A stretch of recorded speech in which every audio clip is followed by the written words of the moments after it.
We are halfway through the fantasy football season, and many teams are starting to take shape, whether that is a playoff team, a team fighting for a playoff spot, or a desperation run to get back into that playoff contention. Whatever it is, I'm here to provide you the best start and sit advice for those borderline options in your fantasy football lineups ahead of week 9 here on Blitz Fantasy Football. So, without further ado, let's get right into this video.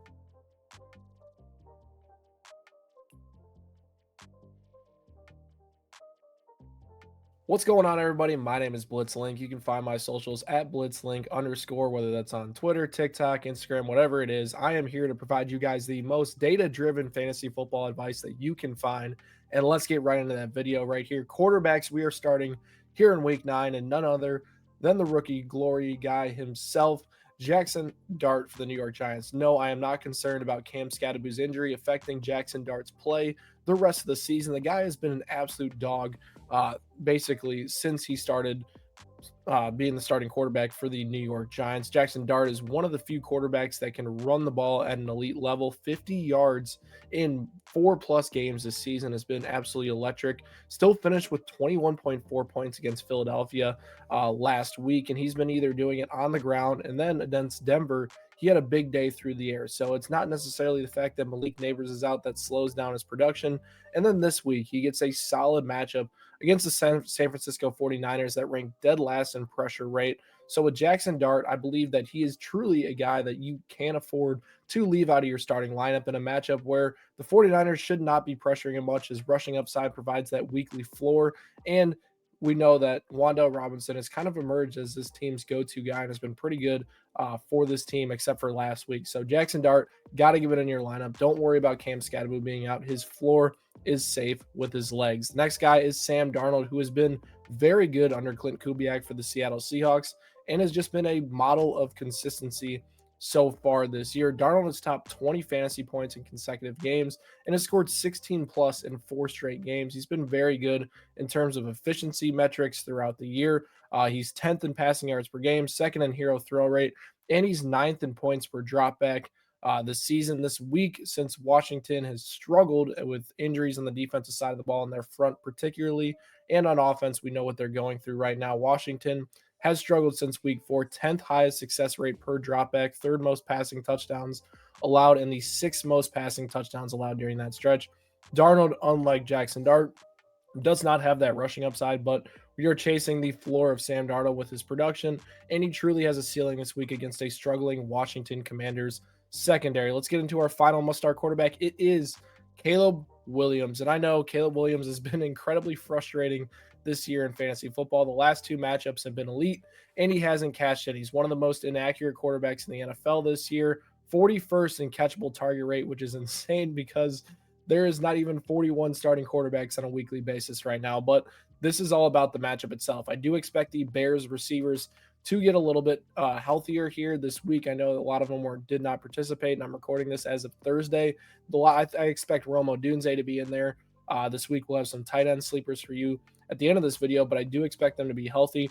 Only 2 quarterbacks this year, though, have failed to score 20.5 fantasy points against the Cincinnati Bengals, who allowed the 3rd highest yards per attempt this season to the quarterback position. We saw this against Dallas, who was by far one of the worst defenses in the NFL. And I think Baltimore last week is showing a little bit better than they have to start the season. I think that Williams against Cincinnati, who's truly a really bad defense, is going to finally cash in for us. And he does have some rushing upside to go along with it. Quarterbacks that I'm sitting this week, it is Jordan Love against the Carolina Panthers, who have been a very sneaky good pass defense this season. The Panthers allowed fewer than 200 passing yards per game, which is an above average league rate. And they also are above average in stats, including passer rating, completion percentage, yards per attempt, EPA, and success rate. With Jordan Love, he's always a little bit inconsistent because of his volume. He's currently the quarterback 12 in fantasy points per game. And with Love surpassing 20 fantasy points in his second QB1 outing, just coming last week against the Steelers, who are one of the worst defenses in the NFL in terms of total passing yards defense, I think that I'm sitting Love this week. I know a lot of people will target that Carolina matchup and look at his production last week and say, yeah, Jordan Love's the guy I want in my lineup. I'm not sure the volume alone will be enough to keep him up. I do expect the Packers to be able to run the ball with Josh Jacobs effectively in this one, even Emmanuel Wilson working in there. So with Love, you're relying on a hyper-efficient day and a ton of passing touchdowns against a defense that really is not allowing that this year. So for that, I am fading him. And then the next guy is Bo Nix. I'm sitting Bo Nix this week, who has been really good over this last 5 quarters, but this week against the Houston Texans, it's kind of a nightmare. The Texans have allowed the fewest fantasy points to quarterbacks this year, yielding the fourth fewest yards per game and the fewest passing touchdowns allowed. And in fact, they have more interceptions than passing touchdowns allowed this year. They faced some pretty good quarterbacks this year. There's only been 2 that have topped 14 fantasy points, and they were Baker Mayfield and Mac Jones. And Mac Jones last week was trailing for a significant amount of that game. So Houston's defense, despite their record this season, they're not a defense you really want to play quarterbacks against unless they're truly those elite names at the top. Bo Nix is not one of those elite names that have been consistent this year. So with Bo, I would fade him this week. And then the other guy on the opposite side of the field is CJ Stroud, who is starting to heat up over the past couple of weeks. And I know it was without Nico Collins last week, but in matchups where Stroud is just able to get the ball out of his hands, he's actually looked pretty good over the past few weeks. He has 2 of his 3 last games within the top 12 quarterbacks, and he's elevated to the quarterback 16 in fantasy points per game. His analytics aren't necessarily super impressive: 27th in yards per attempt, 24th in highly accurate throw rate, and 26th in catchable target rate. Now he gets the Denver Broncos, who will not be as dominant without Pat Surtain, but they have been one of the top quarterback defenses and allowed the lowest completion over expected so far this year. So with CJ Stroud, it's time to fade him and not get him in your starting lineup. Running backs, let's get to these guys. And we're going to start with Travis Etienne, who's been a little bit disappointing as of late, under 9.5 PPR points in 3 of his last games. But this week against the Las Vegas Raiders, it is going to be a great matchup. And I think Travis Etienne, who scored at least 16.9 PPR points in 3 of his first 4 games, gets that favorable matchup against the Raiders, who have allowed at least 13.1 PPR points in 4 of the last 5 games to a running back. So with Travis Etienne, Liam Cohen is incredibly good at scheming up a favorable run game. I know a lot of people are going to be concerned, will Bashal Tune take a bigger role? I don't think it'll be big enough. I think Etienne will receive a hefty workload and have a nice day. The next guy is Kimani Vidal for the Los Angeles Chargers. Vidal is going to be in for a monster performance with Omarion Hampton out and the matchup against the Tennessee Titans. Vidal scored at least 19.7 points in 2 of his 3 outings with at least 117 rushing yards. He dominated the Minnesota Vikings with 23 carries in that one. And he's truly taking on a bell cow role for this team without Omarion Hampton. This week against the Titans, who allowed the 2nd most rushing yards, most rushing touchdowns, and the 3rd most fantasy points per game to the running back position this year. Kimani Vidal is hard to leave out of your starting lineup in week 9. And then the final must-start running back is Zonovan Bam Knight for the Arizona Cardinals, who is filling in for the injured Trey Benson and James Conner right now. They get the Dallas Cowboys this week, who we know have been one of the probably the worst defense in the NFL this season, and they are a fantasy goldmine for multiple positions. They have allowed J.K. Dobbins and R.J. Harvey just last week to score at least 13.9 points, and those guys both went off last week. You know, Harvey scored 3 touchdowns against them. What's interesting, though, is that the Cowboys also, despite giving up the most fantasy points to quarterbacks, give up the 2nd most fantasy points to running backs. So I think Zonovan Knight, who is going to be in for a favorable matchup, I know he's not necessarily a high-end player, but I think he can cash in on a rushing touchdown and get you that 14-point threshold. That'll be a nice day for an RB2 or even a flex. Running backs I'm sitting, let's start with Rico Dowdle, and this has nothing to do with Dowdle as a player. It is more the matchup alone, and we don't know what his snap share will look like. It looks encouraging, though, that Dave Canales said that it will increase, but Green Bay is a matchup that I am avoiding targeting right now. 3rd fewest fantasy points allowed to opposing running backs. Green Bay has held their last 3 guys, Chase Brown, Zonovan Knight, and Jalen Warren, to 9.4 PPR points or less in 3 games in a row. And those are, Chase Brown has ran pretty crazy the last 2 weeks with Joe Flacco. So that is very impressive. Dowdle's still very good, though. 16th in explosive run rate. I do expect his snap share to increase, but I don't think it'll be enough for him to be viable without a lot of receiving work as well. So I'm fading him against the Packers. Jacory Croskey-Merritt is the next guy I'm fading this week, and Bill has just not been the same over the past few weeks. Limited to 9 carries last week and ran just 12 routes with 1 target last week. It was just not good. And then Jeremy McNichols had a little bit bigger of a role. Seattle this year is allowing the fewest rushing yards per carry and per game, while yielding the 4th fewest yards before contact per attempt.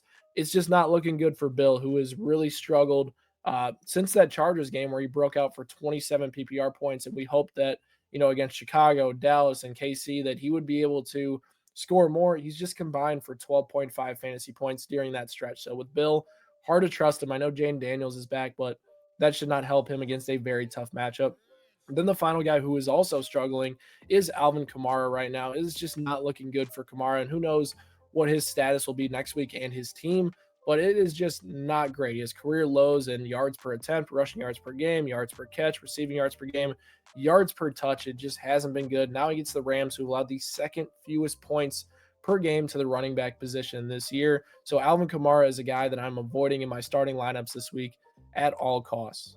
All right, let's get into the wide receiver position. And the guy that I am starting, Travis Hunter. Hunter is finally starting to get that role where I feel confident in him in fantasy football. He had a chance to build on his first 100-yard game against the Raiders this week, who allowed the fourth most fantasy points per game to receivers. Hunter, his routes aren't necessarily like at that top elite level wide receiver, but as a flex play this week, I think that we should expect him to be more involved. Liam Cohen said he needed to get Travis Hunter more involved. The Raiders, despite being one of those teams that have allowed a lot of points to receivers this year, are also just struggling in general. And the Jaguars should be in for a favorable game script. We don't know what Brian Thomas Jr.'s status is. And I think that if BTJ misses this one, Travis Hunter elevates into that wide receiver 2 territory. And I think this team needs him more on offense than defense right now at times. So I think Travis Hunter should be in for a nice day. WanDale Robinson, who we already name dropped earlier, is also in for a nice day against the San Francisco 49ers, who have been one of the best matchups in the NFL this year for opposing slot receivers, allowing the most yards and third most touchdowns to the position, where WanDale Robinson runs 58% of his routes. They've also allowed the most EPA to targets in the slot this year. The 49ers have just been struggling since the injury to Nick Bosa, and the injury to Fred Warner did not help much either. Their defense is just relying on Robert Saleh carrying them with the scheme. It's not working too well, and WanDale Robinson has had really good production since Malik Neighbors went down. Since week 4, he is close to a 23% target share, averaging 55 receiving yards per game. So that is great value to get in our starting lineup. I think this week he's in for a monster game. The next guy is Marvin Harrison Jr., targeting that Cowboys matchup once again. They are the easiest defense to target right now in fantasy football. And if you're not going to start Marvin Harrison Jr. this week, then I don't know when you're going to start him. The Cowboys have given up the second most yards, the most touchdowns by far, and most fantasy points per game to receivers. They've also allowed the most yards and touchdowns to receivers on the perimeter. Whether or not is Jacoby Brissett or Kyler Murray at quarterback this week, Marvin Harrison Jr. is going to be in for a monster week against the Dallas Cowboys. Wide receivers I'm sitting. Let's start with Xavier Worthy, who has not been super impressive since Rashee Rice turned to the lineup. And obviously Kansas City now has a plethora of weapons to throw the ball around to. And it seems like it's kind of turning into a Detroit Lions situation where, Jameson Williams has one breakout week and then he has 3 quiet weeks. That seems like the path Xavier Worthy is going down. During that stretch, he's combined for just 8 catches and 88 yards on 11 targets over the past 2 weeks after being a borderline wide receiver 1 without Rashee Rice. Now he gets the Buffalo Bills, who are the 3rd toughest matchup for opposing receivers at the perimeter position. So, with Xavier Worthy, I don't know what is going to happen with him just this week. I feel like the volume is a little bit sketchy. I know that the Chiefs are probably going to rely on a ground game against a Bills defense that has struggled against the ground the entire year. So with Xavier Worthy, Rashee Rice healthy, he's a guy that's more listed as a wide receiver 4 and not a lock in your lineup, and it's very matchup dependent. This is a matchup I'm not trusting him in. The next guy is Stefon Diggs, who is facing the Atlanta Falcons, and since that Buffalo Bills game where he went off with 10 catches, 146 yards, he just has not been that great. He's only averaged 5 targets per game since then. He's only reached 70 yards twice on this season. Now he gets the Falcons, who allow the fewest yards and 5th fewest fantasy points per game to wide receivers this week. Another concerning stat is that Diggs actually ranks 86th in terms of average depth of target and 58th in air yard share. So if he's not receiving the volume like I said, 5 targets per game, he's not really going to cash in fantasy football. So Stefon Diggs is the guy that I'm avoiding this week in a tough matchup. And we talked about Jameson Williams not that long ago. He's also a guy that I'm sitting this week against the Minnesota Vikings. His target share this year has just been abysmal. It's 15% on the season. 27% of his targets have been deep ones, which is not ideal since those hit at the fewest rate. The Vikings this year have allowed the 4th fewest yards and 7th fewest fantasy points per game, and they've really been much better against perimeter receivers. I know outside of A.J. Brown's 2 big catches. They've been pretty good. DK Metcalf had 1 big catch, but Amon-Ra St. Brown is the matchup I'm targeting. We saw Ladd have a big game against them last week, and then we saw Quentin Johnston get 0 points. I know that Jamo's probably going to get more than 0 points because that's where he was at before the bye week, but it has just not been good for Jameson Williams this year. Limited target share, not much volume, tough matchup on the perimeter. There's no reason you should be starting Jameson Williams here in week 9. Tight ends to start. We're going to start with Kyle Pitts, who has become a consistent option in lineups this year. Pitts is starting to come through, topping 13 points in each of his last 2 games, and he has had a ton of volume. Even if Drake London is back, he's shown consistent usage, ranking 2nd on the Falcons in targets since week 7. The Patriots defense is also a matchup I love to target this week for the tight end position. Allowed the 4th most yards and 5th most fantasy points per game to the tight end position this year. Kyle Pitts is a guy that you can't avoid in your starting lineups anymore, as he is a consistent option, and he is finally starting to break out at the right time. Oronde Gadsden is more of a player that I know it's a tough matchup. The Titans are ranked top 10 in terms of fantasy points allowed, yards allowed to the tight end position, whatever it is you want to see, but the production is unmatched for him over the last 3 weeks. He's averaging 20 fantasy points per game during that stretch, having a 21% air yard share and a 19% target share. We're also tying the lead in targets against zone coverage, which Tennessee runs 80% of the time. So with Oronde Gadsden, the breakout is real. You got to find a way to get him in your lineup because he is going to have a monster week this week, I believe. And then the final one, more of a sneaky play. It is Colston Loveland against the Cincinnati Bengals, who have been the most favorable matchup for opposing tight ends this year, allowed the most yards, most touchdowns. It is the best matchup you can get as a tight end. Even if Croskey-Merritt returns this week, I think Colston Loveland will have plenty of schemed up targets. Last week, he played 80% of snaps, had 5 targets, didn't cash in against the Ravens, but I think that it is going to be a big-time performance from Colston Loveland, considering the fact that he's the only pass catcher that has been healthy to start the week, and Ben Johnson is going to find ways to get the ball in his rookie tight end's hands, who they spent a 10th overall pick on. So if Colston Loveland can't cash in this week, I don't see a world where Colston Loveland is going to cash in the rest of the season. Tight ends, I'm sitting Dalton Kincaid for the Buffalo Bills, who's actually struggled against Kansas City so far in his career. He's failed to top 50 yards or score a touchdown in any game against the Chiefs in 3 career games. Meanwhile, the Kansas City Chiefs had the 5th fewest yards and 4th fewest fantasy points per game allowed to the tight end position this year. Kincaid snaps last week. He only played 12 of them coming off an injury. I expect that number to increase, and he's currently the tight end 8 in points per game, but Kincaid has just been very volatile at times, and I do like his increased passing role in Buffalo, but in a tough matchup, I am fading him this week against the Chiefs. Another guy that I'm fading is Hunter Henry for the New England Patriots, who has had a brutal schedule over the past few weeks and gets the Atlanta Falcons, who have blanketed tight ends the entire season. They held George Kittle to a 0 bomb. And since week 4, Hunter Henry himself has actually only had a 13% target share and a 10% air yard share with 1 end zone target during that span. The Falcons, like I mentioned, blank George Kittle, the best defense in the NFL against tight ends this year. So Hunter Henry, he's going to be in for a dud this week. Just don't have him in your starting lineup. And then the other guy who's been really frustrating this year, it has been TJ Hockenson, who does not have a game over 50 yards this season, which is absolutely absurd. The Vikings have had inconsistent quarterback play the entire season, and with McCarthy at the helm, Hockenson has just not been very good. This season, 31.7 receiving yards per game, and now he gets the Lions, who are top 12 marks against tight ends. TJ Hockenson, guys, he's beyond cooked at this point. Defenses, let's get into those. We're going to go with both Los Angeles teams. The Chargers get Cam Ward, and the Titans, who are basically a free 10 points. And then the Rams, they get the Saints with Tyler Shuck at the helm. Their pass rush should be able to cash in and have a really nice matchup. The controversial one is the Jacksonville Jaguars against the Las Vegas Raiders. I know Brock Bowers is expected to return, but the Jaguars have been one of the best teams at cashing in on turnovers this year. Geno Smith, we all know, has been a turnover machine this season. So with Jacksonville, I expect them to be in for a nice week. As far as defenses, I'm sitting the Chiefs and the Buffalo Bills. You got to fade them when they play each other. They're both going to score points, even though they're both pretty good defenses. So fade both those guys. They have 2 of the best quarterbacks going against them. Don't start them. And then the Pittsburgh Steelers, who have been a just bad defense this year. They are just not good when they don't turn teams over, and there's no reason you should have them in your starting lineup. As far as kickers go, Jason Myers is the guy that I want to target this week. He's averaged around 10 fantasy points per game this year against the Commanders. The Seahawks are going to have plenty of scoring opportunities.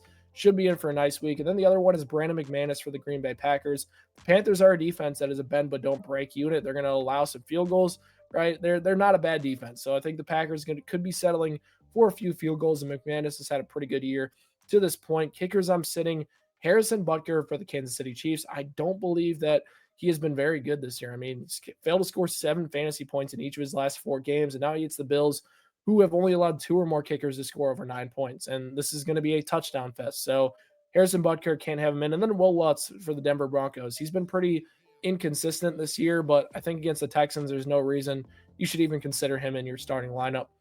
All in all, though, guys, that is the Week 9 Fantasy Football Start and Sit Guide. Make sure you tune in Saturday night at 9 p.m. Eastern Time. I am doing a live Start and Sit Q&A on this YouTube channel, so make sure you hit that subscribe button, turn on reminders for that video, and I will catch you there. Drop a comment down below if you need any more Start and Sit advice.